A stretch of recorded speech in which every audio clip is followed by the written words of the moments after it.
Chapter 8, Metacognitive Strategies. So when talking about the formal operational stage of cognitive development, you have to mention Jean Piaget.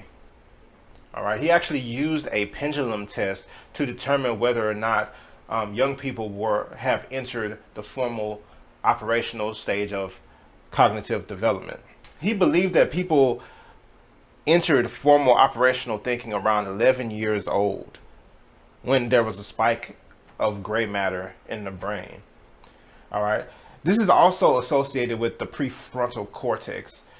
During the teenage years, students actually go through developmental changes in their prefrontal cortex, specifically the frontal polar, which is the part of the brain that's linked to abstract thought, self-reflection, thinking about long-term goals, and social recognition.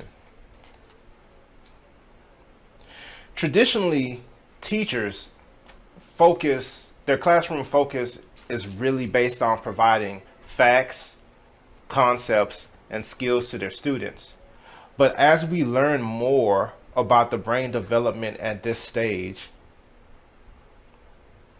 there is a lot of belief that there should be as much or more focus on helping students think critically, evaluating controlled learning processes, monitoring emotional responses, setting short and long-term goals, and developing other self-regulation strategies. So the first of the 5 strategies that we talk about in the text is engaging students in critical thinking in the classroom. Easy ways to do this are asking open-ended questions, having students brainstorm contrasting ideas, teaching students how to evaluate sources, challenging students to take different sides of an argument. All of these are ways to engage your students in critical thinking. The second cognitive strategy, demonstrating how to use metacognitive tools.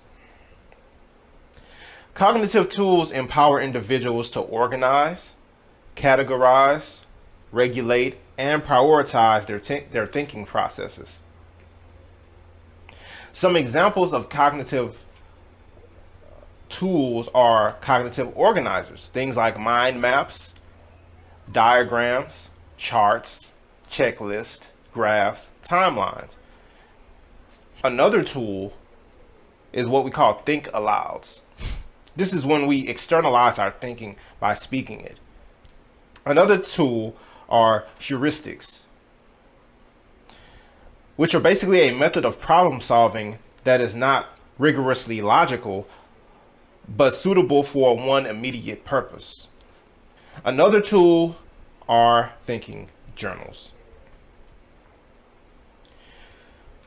Metacognitive strategy number 3, help students learn goal-setting behaviors. One way to do this is the SMART goal system.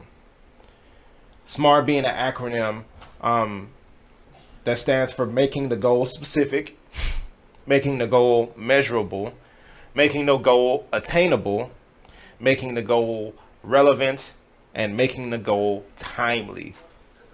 Strategy number 4, show students how to think clearly about their emotions. Social and emotional learning is helping students think more clearly about their feelings and social interaction while in the midst of everyday life. Some skills acquired through social and emotional learning are the ability to deal with their strong emotions, the ability to maintain positive relationships, the ability to diffuse tension, and the ability to make responsible decisions amid pressure or confusion. Additionally, some tips that were associated with social and emotional learning are teaching the students to recognize behavioral cues that signal a potential outburst, teaching the students the socially acceptable ways to blow off steam, asking students to come up with their own strategies for diffusing social conflicts, letting students know about school resources that are available to help them, and teaching students practical ways of relaxing in the midst of stressful situations. The final strategy is to teach students how their brains work and why mindset is important. So teaching students how their brain works can cause them to be more engaged and more confident in their studies, and also work as a motivational tool. In addition to that, it is believed that a fixed mindset hampers learning. A fixed mindset is basically the idea that someone's learning ability is innate, whereas a growth mindset promotes school achievement and life success, and a growth mindset is the idea that accomplishments in education or school achievement or whatever the case may be is largely a result of effort. So pushing that growth mindset over the fixed mindset is also a motivational tool at your disposal as well.